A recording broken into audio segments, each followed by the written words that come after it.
श्री भगवान बोले, जो पुरुष कर्मफल का आश्रय न लेकर करने योग्य कर्म करता है वह सन्यासी तथा योगी है, और केवल अग्नि का त्याग करने वाला सन्यासी नहीं है तथा केवल क्रियाओं का त्याग करने वाला योगी नहीं है।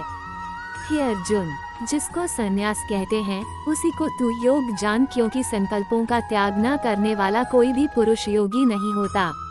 योग में आरूढ़ होने की इच्छा वाले मननशील पुरुष के लिए योग की प्राप्ति में निष्काम भाव से कर्म करना ही हेतु कहा जाता है, और योगारूढ़ हो जाने पर उस योगारूढ़ पुरुष का जो सर्व संकल्पों का अभाव है वही कल्याण में हेतु कहा जाता है। जिस काल में न तो इंद्रियों के भोगों में और न कर्मों में ही आसक्त होता है, उस काल में सर्व संकल्पों का त्यागी पुरुष योगारूढ़ कहा जाता है। अपने द्वारा अपना संसार समुद्र से उद्धार करे और अपने को अधोगति में न डाले, क्योंकि यह मनुष्य आप ही तो अपना मित्र है और आप ही अपना शत्रु है। जिस जीवात्मा द्वारा मन और इंद्रियों सहित शरीर जीता हुआ है, उस जीवात्मा का तो वह आप ही मित्र है, और जिसके द्वारा मन तथा इंद्रियों सहित शरीर नहीं जीता गया है, उसके लिए वह आप ही शत्रु के सदृश शत्रुता में बरतता है। सर्दी गर्मी और सुख दुख आदि में तथा मान और अपमान में जिसके अंतःकरण की वृत्तियां भली भांति शांत हैं, ऐसे स्वाधीन आत्मा वाले पुरुष के ज्ञान में सच्चिदानंद घन परमात्मा सम्यक प्रकार से स्थित है, अर्थात उसके ज्ञान में परमात्मा के सिवा अन्य कुछ है ही नहीं। जिसका अंतःकरण ज्ञान विज्ञान से तृप्त है, जिसकी स्थिति विकार रहित है, जिसकी इंद्रियां भली भांति जीती हुई हैं और जिसके लिए मिट्टी पत्थर और सुवर्ण समान है, वह योगी युक्त अर्थात भगवत प्राप्त है, ऐसे कहा जाता है। सुहृद, मित्र, वैरी, उदासीन, मध्यस्थ, द्वेष्य और बंधुगणों में, धर्मात्माओं में और पापियों में भी समान भाव रखने वाला अत्यंत श्रेष्ठ है। मन और इंद्रियों सहित शरीर को वश में रखने वाला, आशा रहित और संग्रह रहित योगी अकेला ही एकांत स्थान में स्थित होकर आत्मा को निरंतर परमात्मा में लगाए। शुद्ध भूमि में, जिसके ऊपर क्रमशः कुशा, मृगछाला और वस्त्र बिछे हैं, जो न बहुत ऊंचा है और न बहुत नीचा, ऐसे अपने आसन को स्थिर स्थापन करके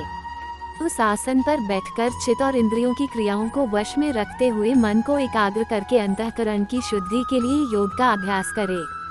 काया, सिर और गले को समान एवं अचल धारण करके और स्थिर होकर अपनी नासिका के अग्रभाग पर दृष्टि जमाकर अन्य दिशाओं को न देखता हुआ ब्रह्मचारी के व्रत में स्थित भयरहित तथा भली भांति शांत अंतःकरण वाला सावधान योगी मन को रोककर मुझमें चित्त वाला और मेरे परायण होकर स्थित होए। वश में किए हुए मन वाला योगी इस प्रकार आत्मा को निरंतर मुझ परमेश्वर के स्वरूप में लगाता हुआ मुझ में रहने वाली परमानंद की पराकाष्ठा रूप शांति को प्राप्त होता है। हे अर्जुन, ये योग न तो बहुत खाने वाले का, न बिल्कुल न खाने वाले का, न बहुत शयन करने के स्वभाव वाले का और न सदा जागने वाले का ही सिद्ध होता है। दुखों का नाश करने वाला योग तो यथायोग्य आहार विहार करने वाले का, कर्मों में यथायोग्य चेष्टा करने वाले का और यथायोग्य सोने तथा जागने वाले का ही सिद्ध होता है। अत्यंत वश में किया हुआ चित्त जिस काल में परमात्मा में ही भली भांति स्थित हो जाता है, उस काल में संपूर्ण भोगों से स्पृहा रहित पुरुष योगयुक्त है, ऐसा कहा जाता है। जिस प्रकार वायु रहित स्थान में स्थित दीपक चलायमान नहीं होता, वैसी ही उपमा परमात्मा के ध्यान में लगे हुए योगी के जीते हुए चित्त की कही गई है। योग के अभ्यास से निरुद्ध चित्त जिस अवस्था में उपराम हो जाता है और जिस अवस्था में परमात्मा के ध्यान से शुद्ध हुई सूक्ष्म बुद्धि द्वारा परमात्मा को साक्षात करता हुआ सच्चिदानंद घन परमात्मा में ही संतुष्ट रहता है। इंद्रियों से अतीत केवल शुद्ध हुई सूक्ष्म बुद्धि द्वारा ग्रहण करने योग्य जो अनंत आनंद है, उसको जिस अवस्था में अनुभव करता है और जिस अवस्था में स्थित यह योगी परमात्मा के स्वरूप से विचलित होता ही नहीं। परमात्मा की प्राप्ति रूप जिस लाभ को प्राप्त होकर उसे अधिक दूसरा कुछ भी लाभ नहीं मानता और परमात्मा प्राप्ति रूप जिस अवस्था में स्थित योगी बड़े भारी दुख से भी चलायमान नहीं होता, जो दुख रूप संसार के संयोग से रहित है तथा जिसका नाम योग है, उसको जानना चाहिए। वो योग न उकताए हुए अर्थात धैर्य और उत्साहयुक्त चित्त से निश्चय पूर्वक करना कर्तव्य है। संकल्प से उत्पन्न होने वाली संपूर्ण कामनाओं को निशेष रूप से त्याग कर और मन द्वारा इंद्रियों के समुदाय को सभी ओर से भली भांति रोककर उस आसन पर बैठकर चित्त और इंद्रियों की क्रियाओं को वश में रखते हुए मन को एकाग्र करके अंतःकरण की शुद्धि के लिए योग का अभ्यास करे। काया, सिर और गले को समान एवं अचल धारण करके और स्थिर होकर अपनी नासिका के अग्रभाग पर दृष्टि जमाकर अन्य दिशाओं को न देखता हुआ ब्रह्मचारी के व्रत में स्थित भयरहित तथा भलीभांति शांत अंतःकरण वाला सावधान योगी मन को रोककर मुझमें चित्त वाला और मेरे परायण होकर स्थित होए।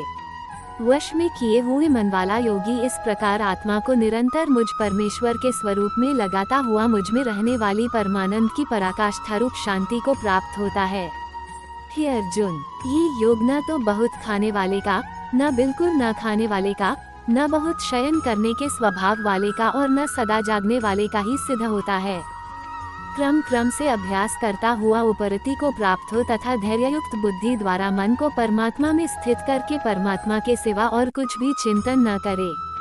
ये स्थिर न रहने वाला और चंचल मन जिस जिस शब्दादि विषय के निमित्त से संसार में विचरता है, उस विषय से रोककर यानी हटाकर इसे बार बार परमात्मा में ही निरुद्ध करे।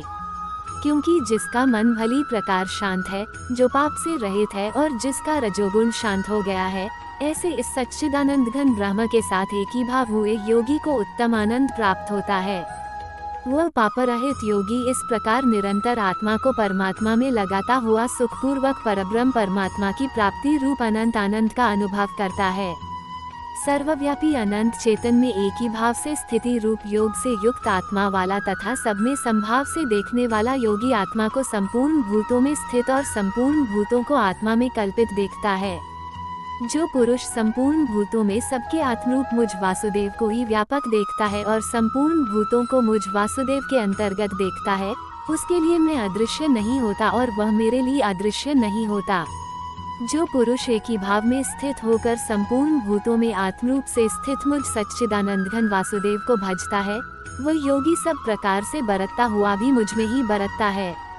हे अर्जुन, जो योगी अपनी भांति संपूर्ण भूतों में सम देखता है, जैसे मनुष्य अपने मस्तक, हाथ, पैर और गुदादि के साथ ब्राह्मण, क्षत्रिय, शूद्र और मलेच्छादिकों का सा बर्ताव करता हुआ भी उनमें आत्मभाव अर्थात अपनापन समान होने से सुख और दुख को समान ही देखता है, वैसे ही सब भूतों में देखना अपनी भांति सम देखना है और सुख अथवा दुख को भी सब में सम देखता है, वह योगी परम श्रेष्ठ माना गया है। उस आसन पर बैठकर चित्त और इंद्रियों की क्रियाओं को वश में रखते हुए मन को एकाग्र करके अंतःकरण की शुद्धि के लिए योग का अभ्यास करे। काया, सिर और गले को समान एवं अचल धारण करके और स्थिर होकर अपनी नासिका के अग्रभाग पर दृष्टि जमाकर अन्य दिशाओं को न देखता हुआ ब्रह्मचारी के व्रत में स्थित भयरहित तथा भलीभांति शांत अंतःकरण वाला सावधान योगी मन को रोककर मुझमें चित्त वाला और मेरे परायण होकर स्थित होए। वश में किए हुए मन वाला योगी इस प्रकार आत्मा को निरंतर मुझ परमेश्वर के स्वरूप में लगाता हुआ मुझ में रहने वाली परमानंद की पराकाष्ठा रूप शांति को प्राप्त होता है। हे अर्जुन, ये योग न तो बहुत खाने वाले का, न बिल्कुल न खाने वाले का, न बहुत शयन करने के स्वभाव वाले का और न सदा जागने वाले का ही सिद्ध होता है। अर्जुन बोले, हे मधुसूदन, जो ये योग आपने संभाव से कहा है, मन के चंचल होने से मैं इसकी नित्य स्थिति को नहीं देखता हूँ। क्योंकि हे श्री कृष्ण, यह मन बड़ा चंचल, प्रमथन स्वभाव वाला, बड़ा दृढ़ और बलवान है, इसलिए उसको वश में करना मैं वायु को रोकने की भांति अत्यंत दुष्कर मानता हूँ। श्री भगवान बोले, हे महाबाहो, निस्संदेह मन चंचल और कठिनता से वश में होने वाला है, परंतु हे कुति पुत्र अर्जुन, यह अभ्यास और वैराग्य से वश में होता है। जिसका मन वश में किया हुआ नहीं है, ऐसे पुरुष द्वारा योग दुष्प्राप्य है और वश में किए हुए मन वाले प्रयत्नशील पुरुष द्वारा साधन से उसका प्राप्त होना सहज है, यह मेरा मत है। अर्जुन बोले, हे श्री कृष्ण, जो योग में श्रद्धा रखने वाला है किंतु संयमी नहीं है, इस कारण जिसका मन अंतकाल में योग से विचलित हो गया है, ऐसा साधक योग की सिद्धि को अर्थात भगवत साक्षात्कार को न प्राप्त होकर किस गति को प्राप्त होता है। हे महाबाहो, क्या वह भगवत प्राप्ति के मार्ग में मोहित और आश्रय रहित पुरुष छिन्न भिन्न बादल की भांति दोनों ओर से भ्रष्ट होकर नष्ट तो नहीं हो जाता। हे श्री कृष्ण, मेरे इस संशय को संपूर्ण रूप से छेदन करने के लिए आप ही योग्य हैं, क्योंकि आपके सिवा दूसरा इस संशय का छेदन करने वाला मिलना संभव नहीं है। श्री भगवान बोले, हे पार्थ, उस पुरुष का न तो इस लोक में नाश होता है और न परलोक में ही, क्योंकि हे प्यारे, आत्मोद्धार के लिए अर्थात भगवत प्राप्ति के लिए कर्म करने वाला कोई भी मनुष्य दुर्गति को प्राप्त नहीं होता। योग भ्रष्ट पुरुष पुण्यवानों के लोकों को अर्थात स्वर्ग आदि उत्तम लोकों को प्राप्त होकर उनमें बहुत वर्षों तक निवास करके फिर शुद्ध आचरण वाले श्रीमान पुरुषों के घर में जन्म लेता है। अथवा वैराग्यवान पुरुष उन लोकों में न जाकर ज्ञानवान योगियों के ही कुल में जन्म लेता है। परंतु इस प्रकार का जो ये जन्म है सो संसार में निस्संदेह अत्यंत दुर्लभ है। वहाँ उस पहले शरीर में संग्रह किए हुए बुद्धि संयोग को अर्थात संबुद्धि रूप योग के संस्कारों को अनायास ही प्राप्त हो जाता है और हे कुरुनंदन, उसके प्रभाव से वह फिर परमात्मा की प्राप्ति रूप सिद्धि के लिए पहले से भी बढ़कर प्रयत्न करता है। वह श्रीमानों के घर में जन्म लेने वाला योग भ्रष्ट पराधीन हुआ भी उस पहले के अभ्यास से ही निस्संदेह भगवान की ओर आकर्षित किया जाता है तथा संबुद्धि रूप योग का जिज्ञासु भी वेद में कहे हुए सकौम कर्मों के फल को उल्लंघन कर जाता है। परंतु प्रयत्न पूर्वक अभ्यास करने वाला योगी तो पिछले अनेक जन्मों के संस्कार बल से इसी जन्म में संसिद्ध होकर संपूर्ण पापों से रहित हो फिर तत्काल ही परमगति को प्राप्त हो जाता है। योगी तपस्वियों से श्रेष्ठ है, शास्त्र ज्ञानियों से भी श्रेष्ठ माना गया है और सकौम कर्म करने वालों से भी योगी श्रेष्ठ है। इससे हे अर्जुन, तू योगी हो। संपूर्ण योगियों में भी जो श्रद्धावान योगी मुझ में लगे हुए अंतरात्मा से मुझको निरंतर भजता है, वह योगी मुझे परम श्रेष्ठ मान्य है। आप सबको मेरा वीडियो कैसा लगता है लाइक करके, कमेंट करके और सब्सक्राइब करके हमको जरूर बताएं। हमें आपके सुझाव से प्रेरणा मिलती है। जय श्री कृष्ण।